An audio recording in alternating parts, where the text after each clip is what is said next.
విదర్భ ప్రాంతంలో ఏర్పడిన అల్పపీడన ద్రోణి ప్రభావం తెలంగాణపై కొనసాగుతోంది. ఫలితంగా హైదరాబాదీలు చలికి తట్టుకోలేక వణుకుతున్నారు. చలికాలంలోనూ లేనంత చలిగాలులు వీస్తుండటంతో ప్రజలు ఇబ్బందులు పడుతున్నారు. ముఖ్యంగా వృద్ధులు తట్టుకోలేకపోతున్నారు. తెలంగాణలో ఈదురుగాలుల ప్రభావం మరింత ఎక్కువగా ఉంటుందని వాతావరణ శాఖ అధికారులు తెలిపారు.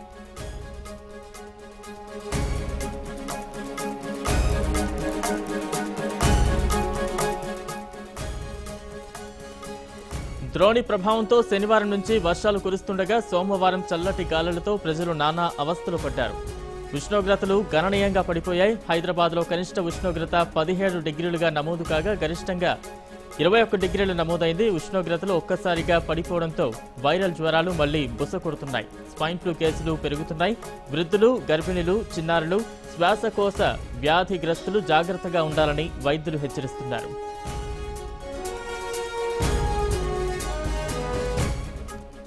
మరిన్ని అప్డేట్స్ మా ప్రతినిధి శశాంక్ మోహన్ అందిస్తారు. శశాంక్ మోహన్, ఉష్ణోగ్రతలు గణనీయంగా పడిపోతున్న పరిస్థితి, ముఖ్యంగా తెలంగాణలో వాతావరణ శాఖ అధికారులు ఏం చెప్తున్నారు దీనికి సంబంధించి?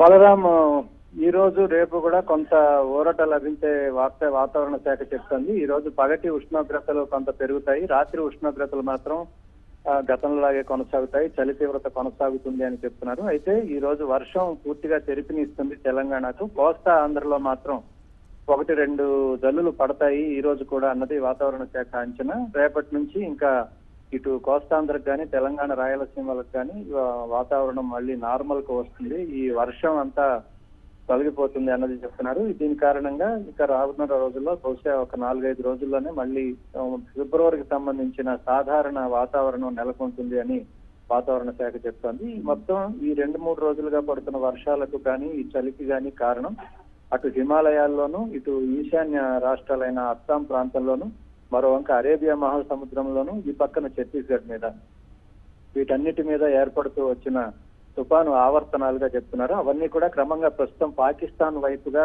పయనమై తొలగిపోతున్నాయి. దీని కారణంగా ముఖ్యంగా తెలుగు రాష్ట్రాల మీద వీటి ప్రభావం తొలగుతూ ఉండటంతో 1-2 రోజుల్లోనే ఊరట లభిస్తుంది అన్నది చెప్తున్నారు.